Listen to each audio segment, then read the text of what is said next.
Welcome, Spartans, to Podcast Evolved, your favorite Halo podcast. I'm your host today, David, and today we have another very special episode for you. Joining me is Krysta. Hey. Oran. Hey, guys. And super special guest, Miss Kelly Keaton, who is the author of Into the Fire, which is a short story in Halo Fractures, the novella, no, other way around, novella Halo Smoke and Shadow, and the most recent novel, so Halo Renegades.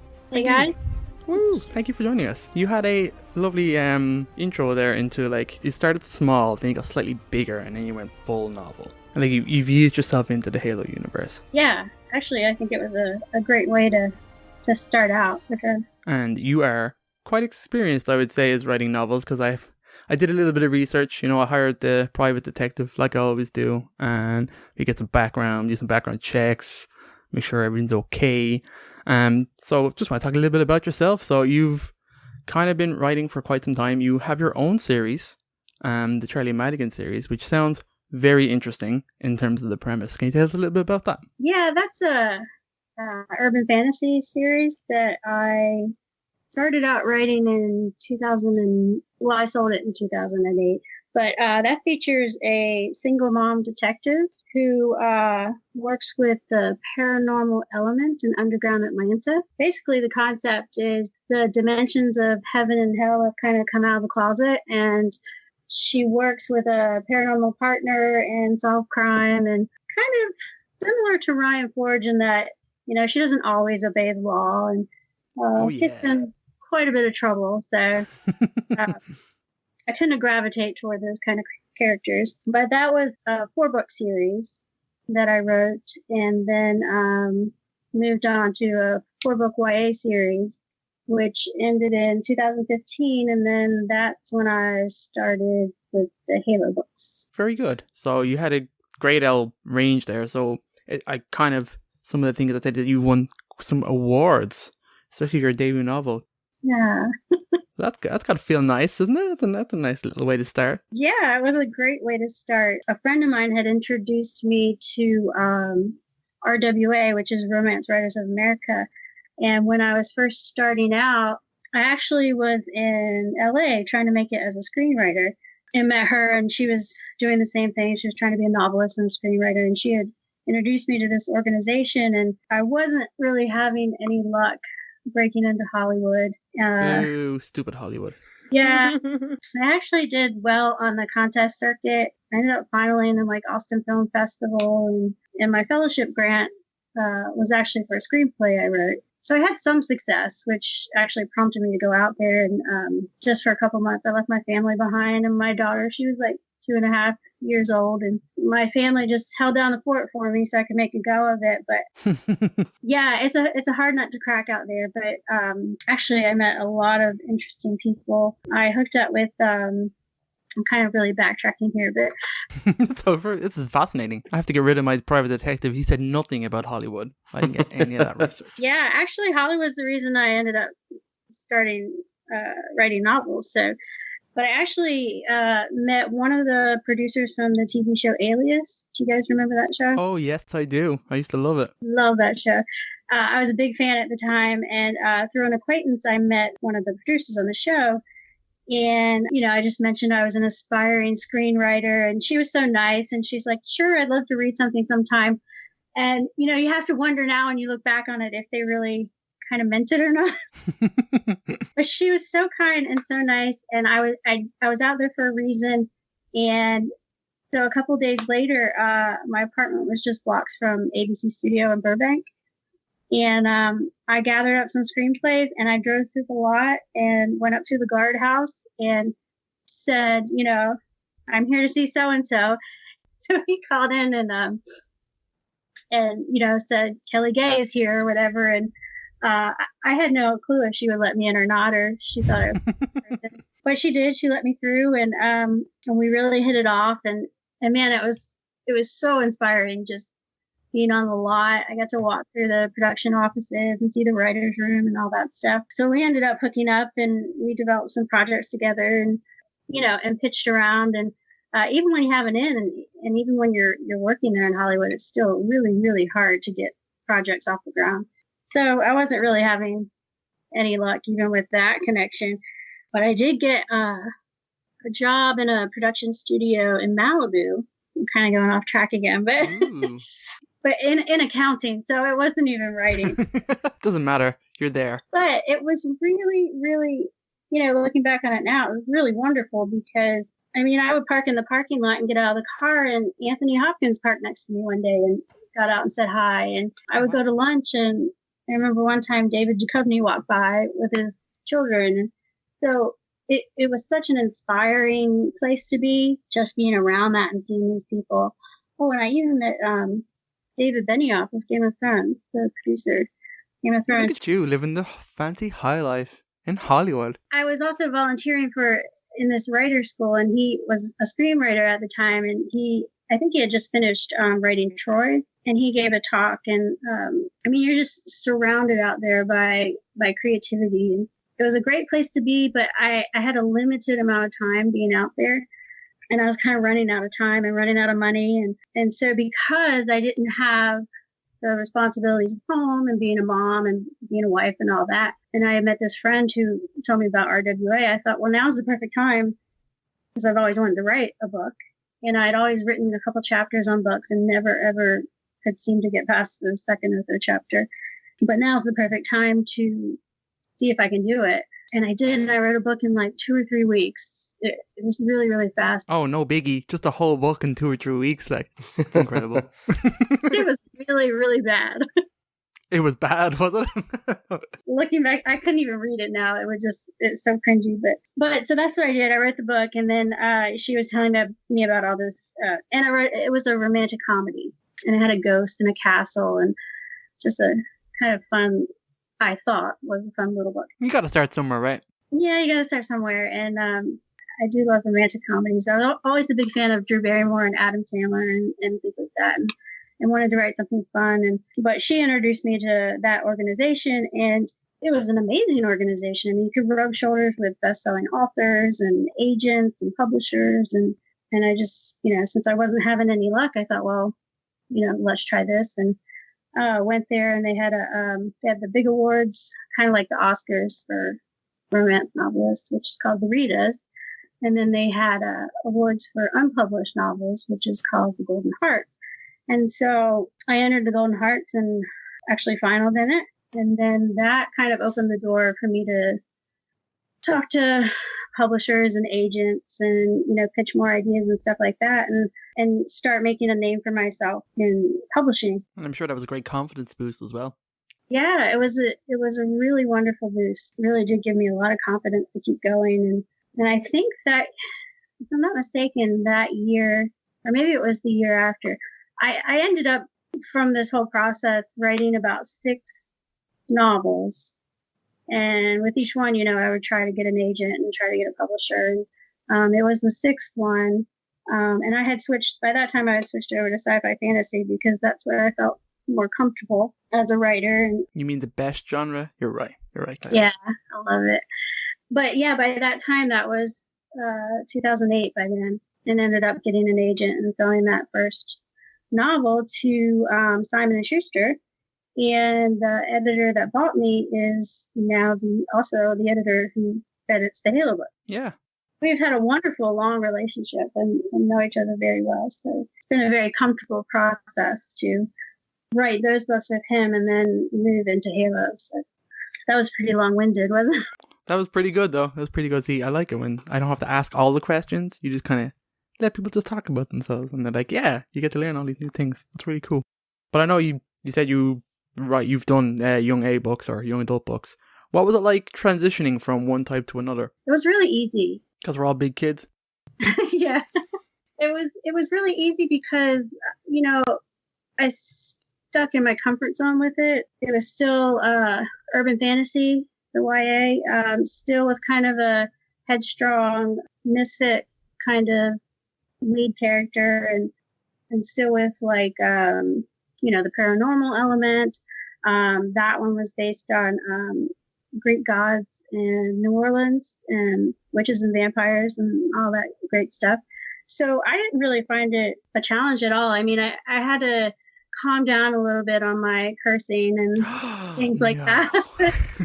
Which actually in the first book, she does she came from a very bad background, my main character, and so that first book, I like to write really truthful, and she's not going to censor herself, and so she did curse quite a bit in that first book, but as she grows through the books and the series, she realizes she doesn't need to, put on that like tough front. So as we get, through the second, third, and fourth book, she calms down a little bit, and I have to be good when I write. So. Halo was only actually very recently kind of branched into the young adult novels. There's actually been one written, and I think a second one is coming out this year as well. So that was kind of interesting from our perspective, because I don't think I would have read anything specifically geared toward a different audience than myself. So we kind of had some fun reading that and seeing kind of a story written slightly differently. But I don't think Halo isn't really overly mature, I wouldn't say, in terms of like, we didn't notice any huge differences between the young adult novels and a normal kind of a normal novel, I guess. Yeah. I guess Halo wouldn't be crazy curse, or we only have that one sex scene. Do we have 2 sex scenes, guys? I think there's only one sex scene of all the Halo novels. So. There's only one, yeah. There's only one. We're still waiting for the next one, Kelly. You know what I mean? So. Well, what book is that? Yeah.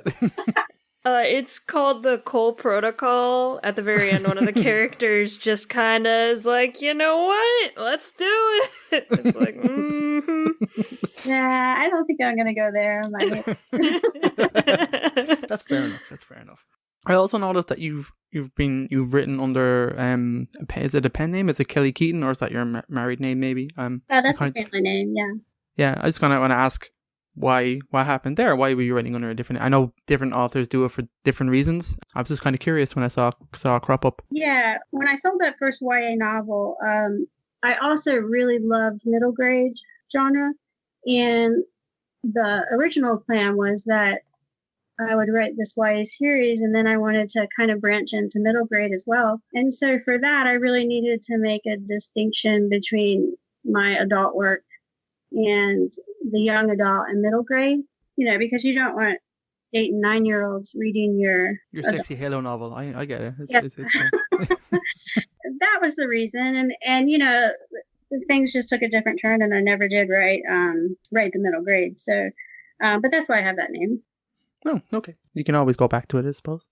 Definitely. Excellent. So that kind of nicely transitions is the obvious question of, how did you get approached to write a Halo novel? How did that kind of story start? Was that because of your relationship with Simon & Schuster? Did 343 come to you, or what happened there? That was because of my relationship with my editor. I think it was 2015. And I got a call from my agent asking, she's so mean. She was like, asking if my ears were burning, and then that's all she said. And I wasn't really writing anything at the time. I had taken a break after my last YA, and we weren't shopping any other projects, so I had no idea what she was talking about. She was talking behind your back. But I emailed her back and said what's going on or whatever, and then just had to wait for her response, which I think she taken a little time just to make me sweat or whatever. But But yeah, when I got back with her, she said, "What do you think about writing a Halo short story?" And, I wanted to play it cool and everything and be like, but, inside I was like, yes, immediately. I don't care about the details. Yes, I'll do it. But she had how that happened is she had lunch with Ed Schlesinger, who's the editor. And just from my work with him on the Charlie Madigan series, we shared a love of gaming. We talk about games sometimes. So he knew that I really liked that world and everything. Oh, sorry, that's you obviously, you're a gamer. I never sorry. I should have asked you about that. What kind of stuff are you into? Oh gosh. You can't ask that right away, David. Come on. Jeez, I'm sorry. I never really got to the end. Well, I can answer. I mean, I started out playing EverQuest 2. I don't know if you guys remember that game. Oh, that's hardcore. Mm-hmm. Yeah. Oh, I love that game. Just loved it. Started out playing that and went on to Dragon Age, which I still really love. And Halo. My sister actually introduced me to Halo. But my son and I have gotten into Destiny, the first Destiny. And we're really big on Soul Calibur. I don't know if you guys play that. Oh yeah, really? Yeah. Love it because I'm in all the other games, I'm really like a PvE character. I'm a story mode character, campaign. Now you're talking. I mean Slayer. You're in the right area, in the right crowd. But I don't like PvP very much. I don't like, having to battle people I don't know and things like that. It makes me really nervous. But I like beating my children. So. Oh, okay. I mean, I have no problem. Now it all makes sense. I get it, Kelly. Yeah, so we play that game a lot, and I do a lot of trash talking with them. As all families do. Yeah. So in that respect, I like PvP, playing games like that with my kids. But my son and I, we usually just campaign on Halo and Destiny and games like that. So. Were you aware of the Halo novels? Yeah, I actually the first set of Halo novels I ever read was the Forerunner saga. Ooh, that's a good place to jump in. That's a big start. Yeah, and I actually found those novels at a library sale, and that's how I got into reading like tie-in novels. And then I've read most of them. I think there's about 3 or 4, which don't even ask me what they are because my brain's not there, but that I still have yet to read. That's okay. There's actually quite a lot of them. Yeah. I don't think I'll ever be fully caught up, to be honest. Oran, you better get fully caught up. You're on a podcast about the books, I have a spreadsheet and everything. I'm doing my part. Yeah, I'm falling behind a little bit on everything that's been coming out recently as well. They come out with so many. I'm like, how am I gotta stop reading everything else and just read all the Halo books. Yeah, really. Did you have a lot of prep, I imagine, for coming into the Halo universe? I imagine they provide you with materials and stuff like that. I didn't get any sort of Bible. I know people talk about the Bible a lot. They sure do. I do get PDFs of everything, and which is a great way to do it because you can search through those very easily via PDF, and pretty much anything I need to work or research, they send right over to me. And of course, Halopedia is a godsend. Oh yes, it is. We love those people. They're amazing. I love it. I absolutely love it. It's so vast and enormous. And have you ever checked out your own stuff on there? Just out of curiosity. No. You should go in there and just start writing for them. This is wrong. I don't even read my books when they come out. I think I can somewhat understand that because I hate the sound of my own voice. So listening to the podcast afterwards, I find very awkward. So yes, me too.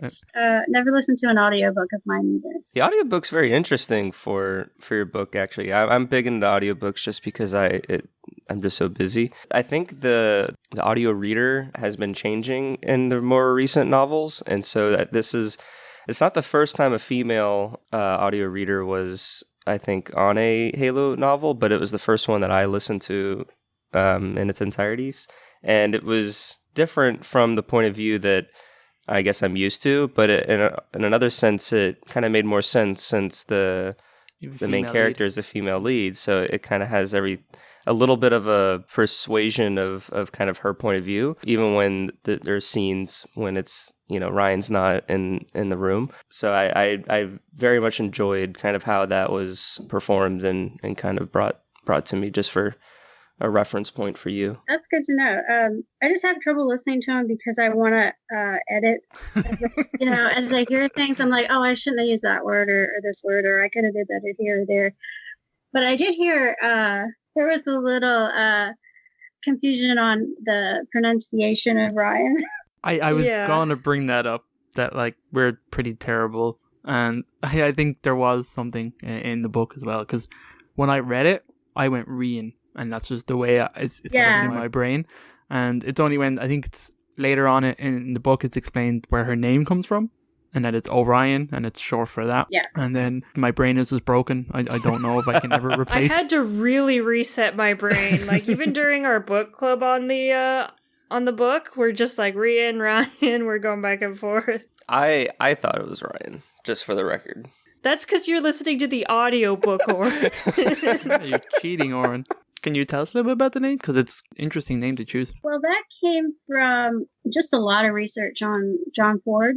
And I wanted to really tie her into his world and his character and really solidify that. So I like when things have a meaning and some emotion attached to it. So, when he carries that knife that he calls Lucy, And Orion is to honor her grandfather because he was part of Project Orion. So I didn't want to just pick a kind of name that didn't have any connections at all to him. But that's how that came about. But I didn't want to call her Lucy through the whole book because there's already a Lucy. So I went with Ryan, and I think that ended up fitting her really well. I know we kind of jumped ahead. Kind of what I also wanted to ask were, you went from Heart of Stone, Gods and Monsters, which is your young adult, in around February 15, and you went straight into the Fire, and I say straight into, but it was your next book in 2016.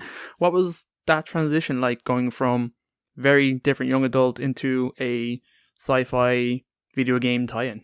It was. I felt like it was pretty seamless. Yeah. Yeah, and pretty easy.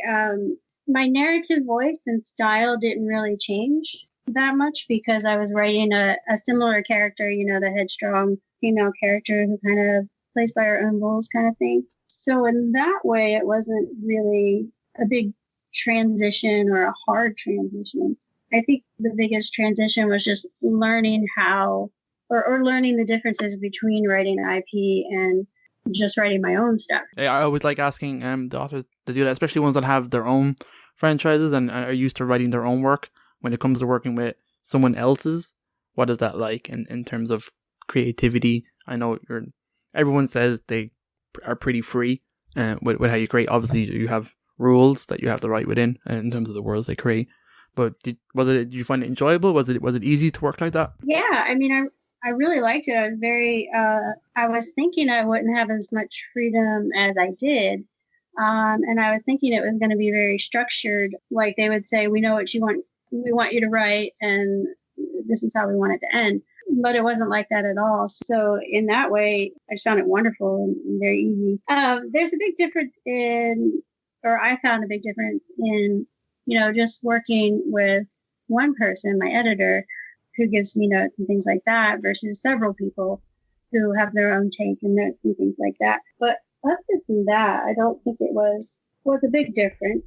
The Halo universe is just so enormous and massive and covers such a huge timeline that even though I was given a time period to write in, you don't feel confined at all because there's so much to choose from. Oh, we can definitely tell from your novels that you managed to incorporate the entire breadth of the Halo timeline in a very short period of time. So I can see you took the maximum amount of freedom you could get from them and got a bit of everything in there. Yeah.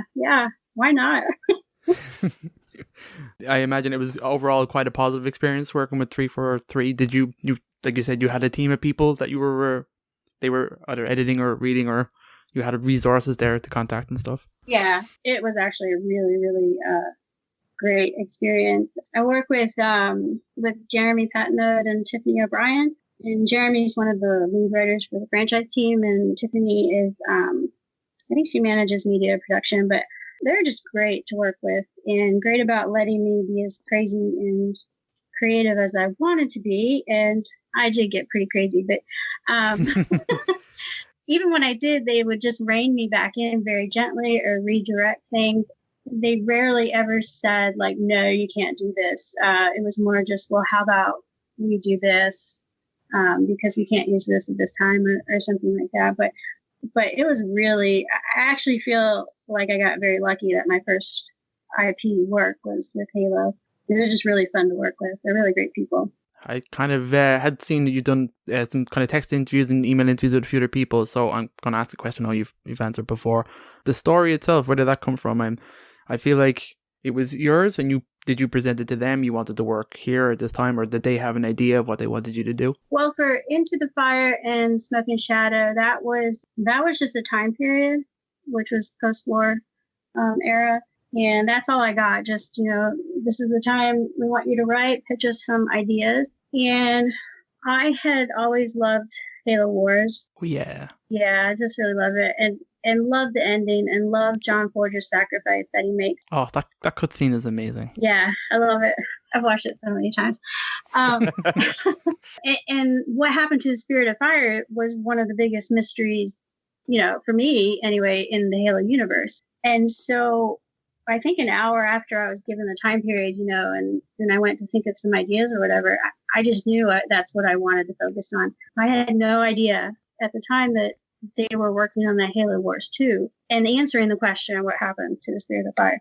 So it ended up being kind of a really crazy coincidence.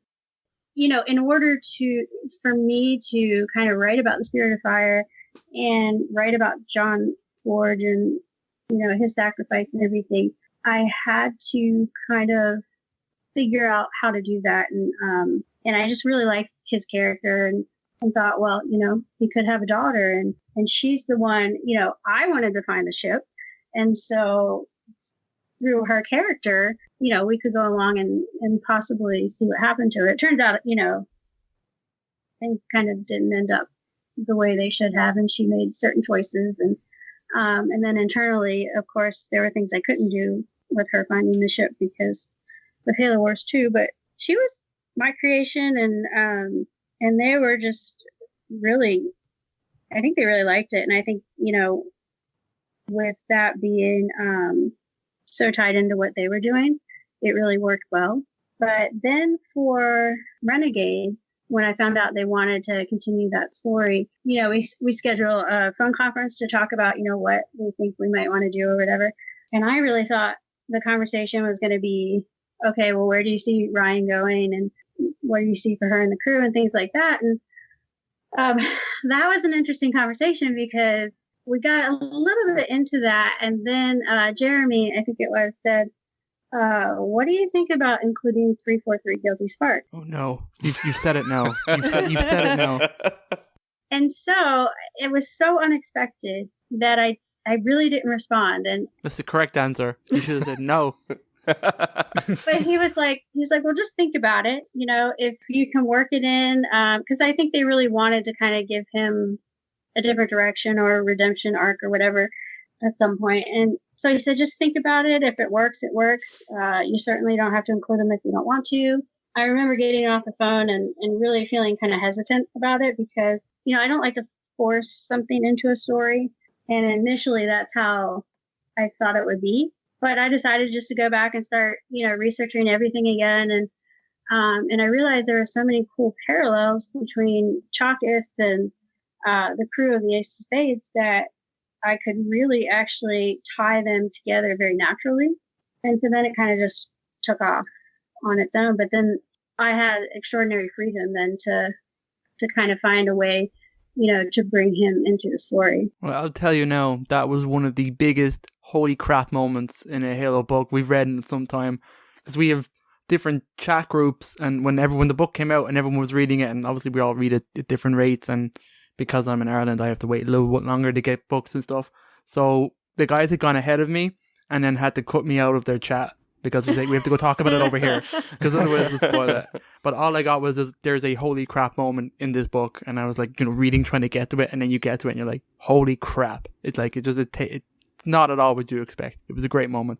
Oh, thank you. I was driving and I was listening to it and the reveal just kind of happens and I'm like, wait, what did I missed something driving. I need to go back and re-listen to the lead up or whatever. But yeah, it was very, very interesting. And then from that point on, how could you stop? Yeah. The book just grabs you then, and you're kind of, you have to go with it. There's no stopping. Thank you. Yeah, you get this wonderful interactions of like a really, really old Halo character that has crazy origins, like one of the original in terms of like how their age, let's say, in the Halo universe, to like, now you've made it super relevant again and brought this character forward. And recently, we actually did an interview with Craig Bear and his daughter Chloe, and we actually mentioned you and had them talking about were they aware that the character that they had written so long ago is now back. They were super intrigued by that and hadn't read the book, but had run off to go and said they would. So, oh goodness! There you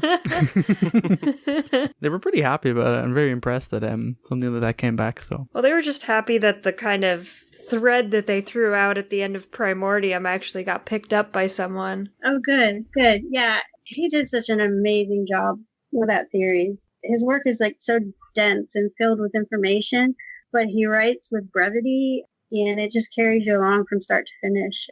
It's one of my favorite series ever. When Jeremy mentioned the inclusion of 343 and you started doing the research, and I imagine you look back into Primordium and even Silentium at that point, did like the concentration on kind of taking the story from Primordium, kind of re-expressing it into your story, kind of come about into that? Because that was one of the things that I found fascinating, is just kind of how little bit of backstory you give, just enough for people who may have not read it, but then it's also good to kind of, again, layer these connections as we kind of go about and learn about his story and how he introduces himself to our band of characters. Yeah, I didn't want to get bogged down too much in backstory because I had so much else to say and introduce. But he was he was such an interesting character to write.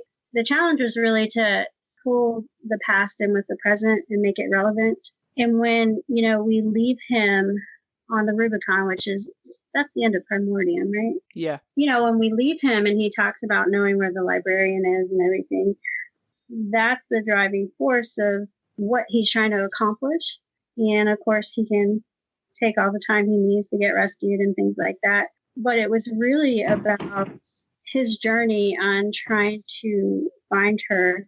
And I don't want to give too much away if people haven't. Well, I guess I'm beyond that point now. This is a spoiler podcast, so you don't have to worry. And we've done a previous episode where we kind of dive into the book itself that we expect our listeners to have kind of pre-listened to, so it's okay.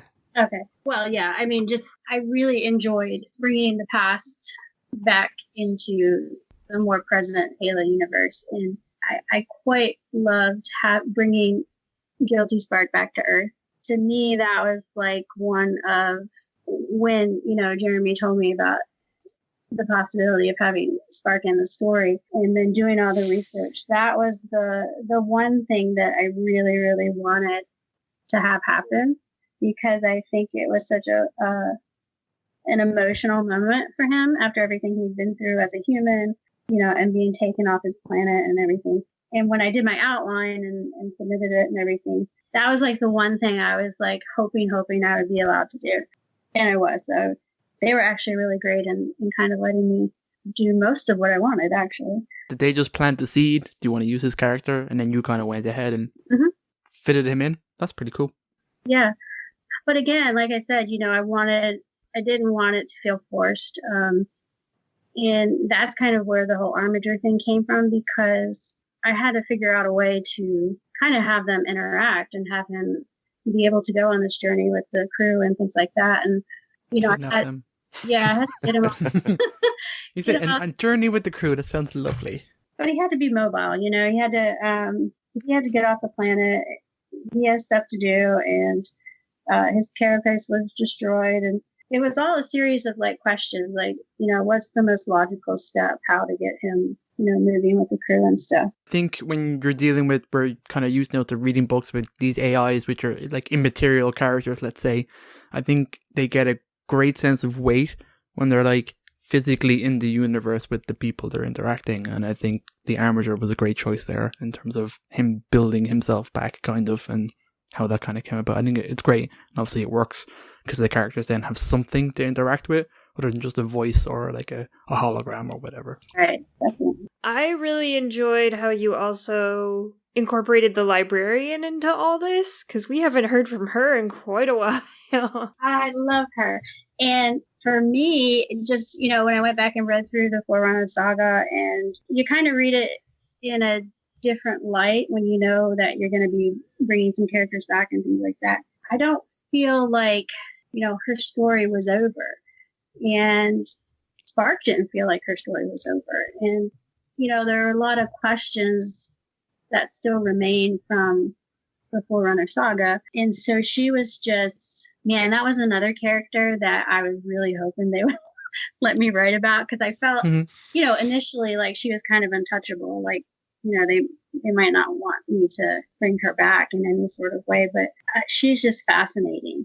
And I felt like her story in the Forerunner saga was very clear and full of information, but I feel like there's a story behind the story, and there's so much there that we don't know still. And so just being able to use her and write about her, it gave me a lot of creative impetus to play with. and I don't want to say too much, but That's okay. I might get myself in trouble, but I'll just leave it at that. That's okay. We'll segue you out of there quite nicely. You have some great moments in these stories, and also some sad ones.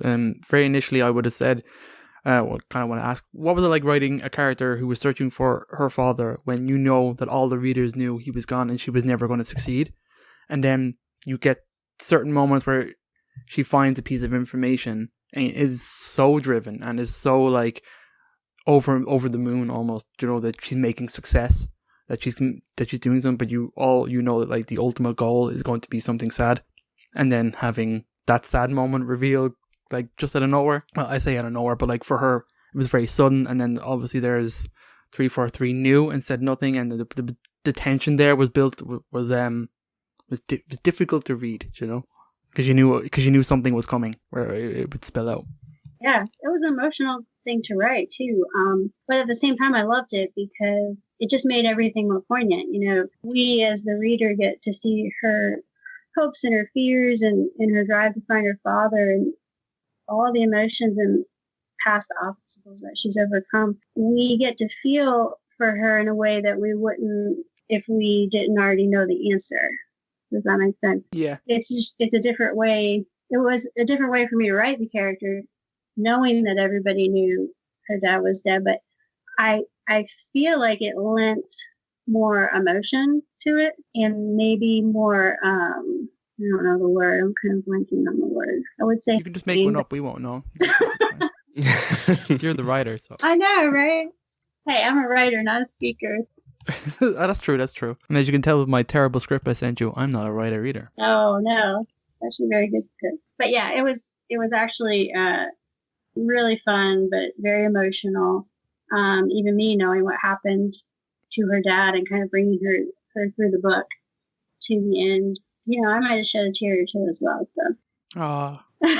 Well, it's books like this. I mean, we love them because, especially when they take like a video game character that may have had a limited amount of screen time, and in a game like Halo Wars, only certain characters actually get any kind of development and just focus. And it's great to see a book like this not being about a character, but also about a character at the same time. And then seeing, because then it was great. It's like when I said it's kind of the same thing to Craig Bear. When you read his books and then go play Halo 4, it changes everything in terms of like how you interpret the information. And your book has the similar kind of story where if we were to go back and play Halo Wars now, looking at John Forge, we'd look at him differently in terms of now we have way more of his backstory, and I wouldn't have ever looked at him as a father or a loving father, and then you get what he is really through your stories. So I really enjoy that aspect of it. You also, I'm going to keep on the sad, get my last kind of sad question out. I'm blanking on the planet now. I probably should have wrote it down. The characters and the crew, the Ace of Spades, come to a planet that was Forerunner, that they pretty much kind of had mass suicide, they kind of prevent, which I think is something is mentioned before somewhere else, that they were doing this, but it may have just been a throwaway line. But actually having characters we know go to that planet and experience what that was like, that was harrowing. That wasn't great scene. I say great, it's kind of a terrible thing, but you get what I'm kind of saying. Well written. It's definitely one of the more interesting set pieces we've seen in the Halo universe. It's different. I like presenting something a little different. That scene, especially Silentium, there's so much emotion there, and it's very bittersweet. When all life in the galaxy is about to be extinguished, and the flood is taking over everything. I really wanted to kind of take my characters to a place that really showed that, but showed it in a different way, and showed how desperate people have become because of the flood. The lengths they were willing to go to prevent the flood from growing. And it was important for Spark and the characters of the Ace of Spades, because as non-military characters, they really have no idea the threats that are out there in the universe, right? So that was, to me, like a really impactful way to, almost like a wake-up call. Like, they know about the Halos now, and they know why they were fired, but now they get to see the kind of devastation that the Forerunners were faced with. during the war in ancient humanity as well. So that really, I think, taking them to a place like that where we don't see like a glass planet or, just a barren planet where they actually, well, it's kind of barren, but where they learn it wasn't, a big military engagement or a big war on that planet. It was people choosing to deny the enemy.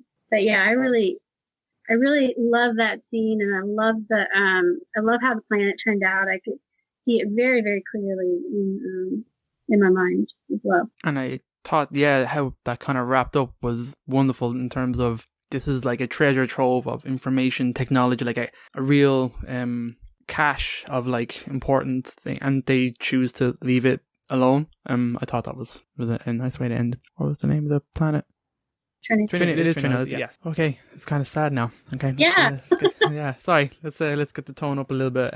Your story, and specifically Renegades, has the most ridiculous amount of links and ties to Halo stuff. I think you knew this was coming. How the hell did you manage this? Because you pulled in things from God knows where. Stuff totally never say, like Fireteam Apollo, like the loot crate. I mean, what? I can't even really take credit for that because go on. We'll let you. We always give the author full credit for everything. Well, I'll just, that was, I think the loot crate information was created after Smoke and Shadow, and I didn't even know that those data drops were being created or written about. So when I was researching for Renegades and I came across, I love research. So, when I come to an event or a place or a character, a vehicle, a weapon or anything, I want to know everything there is out there to know about it. So that's how I came across the data drop. I think just researching the Shield world. 343 created that, and Apollo was already there, and they happened to be there at the time period in the same month that Ryan would need to be there in Renegades. So that was just one of those things that kind of fell really nicely into place. And actually a lot of the connections that people talk about are things that just fell quite naturally into place. I don't think there was really anything specifically that I liked personally and just wanted to include it or anything like that. It all had to make sense. It all had to be very logical. But yeah, that's where Apollo comes from. So I can't take credit for that one. It was great because it was just the data drops in the loot crates. We give them a little bit of a hard time, especially the most recent ones where they've become less and less. I mean, they started off as one thing, and your novel kind of brings them forward and kind of keeps them alive, and in terms of this team existing and what they do. So that was very cool. And it was nice to be able to use them because, they had no real presence in any other media. Yeah. I was really free to kind of expand on them a little bit, which was really nice. But all the connections really, like Annabelle Richards is a really good example. I never had any intent to include her, from the very beginning of the story. But, when I knew Spark would be going back to Earth and to Void specifically, the question arises, who would be there? Who would be there working on Bookworm and everything? Yeah. And we know from Hunters in the Dark that, we left her at Void at the end of the story. If I'm not mistaken, she refused that promotion that Osmond was going to give her. And so I kind of look at all these other characters and other connections, well, especially characters, their lives aren't really over because their book ended. Yeah. They're still existing. They're still there. And if they exist in a way that crosses paths with my story and my characters, then if it's logical to use them, then I'll use them. And Annabelle is a great example of that. That's really where a lot of the connections came from, even like Norfell, Catalog. I mean, they were all already existing and already there and already just crossing paths with the plot and the storyline and the characters or their past. I don't really feel like I can take credit for a lot of them just because it was it was kind of very much a natural. No, your book came out the latest, so you get all the credit. We don't actually see like some writer going to just referencing all these different things and like making connections between the other books, because it does make the universe feel more alive and not just every book being kind of a separate story from each other. Yeah, it gives it a real sense of validation. Yes. Because, when I write in the Halo universe, I write it as if it's real. It's a real living thing. And everything we know so far in all the media and all the games is real and existing. And when you can pull some of those things in, it lends a lot of credibility to the universe that's already there. And things haven't been forgotten.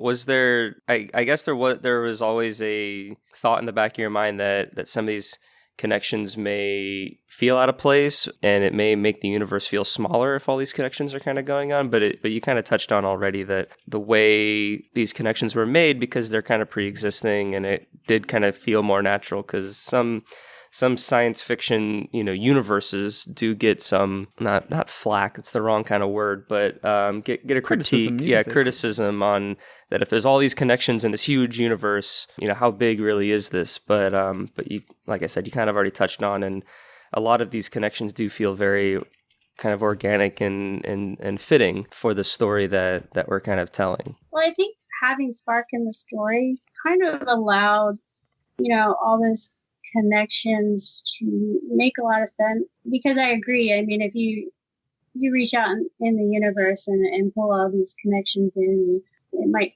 make it feel smaller or perhaps not very genuine. But because of his 100,000 years out there in the universe, and he kind of takes, my characters through this story, I think his reach is so big that it still works. That makes any sense? No, yeah, I think it does. Yeah, I mean, and it's kind of the great, and he even had this thought against we were talking about Ryan and searching for her father, something that we know kind of the end result for, but it's just like your character has this end goal that they want to go to, but it makes a good story is that goal is not necessarily reached immediately, and it's kind of more about all the crazy happenings that happen in between that. And so we've had 2 novels now where Ryan wants to find the Spirit of Fire, and we've had 2 amazing stories with that goal not being reached because of all the other sort of happenings that just kind of that our characters are thrown into, and kind of how they deal with that situation, while also getting drip fed some information about the Spirit Fighter and about Forge and everything. So I think it does kind of help make it more entertaining and flesh out just kind of these characters and the situations they get into. For me, it's about the journey. It's about the characters kind of growing and changing. And, that's life when we get sidetracked from big goals and everything. So in that way, I think it really works too, because it feels really real and relatable. From that, I also say I do love you brought in the on it and kind of fleshed them out a bit more. So that was like, I love new races, and I liked seeing them really fleshed out into what they were and what they've become, in terms of they were a heavily subjugated race and they've kind of come into their own. And that was a great scene in the auction. That was awesome. I really love that, and I love those little characters obviously not used to having power and then having this great power, especially over the Sanghigiri and stuff like that. That was great. It was an awesome moment. Oh, thank you.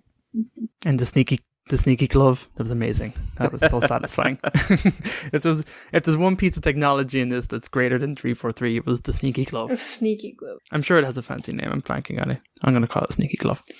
I kind of wanted to touch on, just very quickly, and we'll kind of wrap up now in a minute. You have the on it, obviously, and they kind of came from the Halo Nightfall short series. I kind of asked, did you ever see it? What did you think of it? Yes, I saw it, I think, when it came out. And then when I was researching, I think I watched it like 2 or 3 times now. But from that, what is it, the Oni Eyes files? Or Yeah, they had like the Ice Spy files. They had the second stories or kind of things they were branching out of that. Yeah, I quite liked it. I mean, I love game media in general. I love cutscene movies. Yes, yeah. I watch them all the time. I'm like, my Xbox isn't here, so I'm gonna watch a cutscene movie. Yes, I love cutscene movies and any tie-in movies.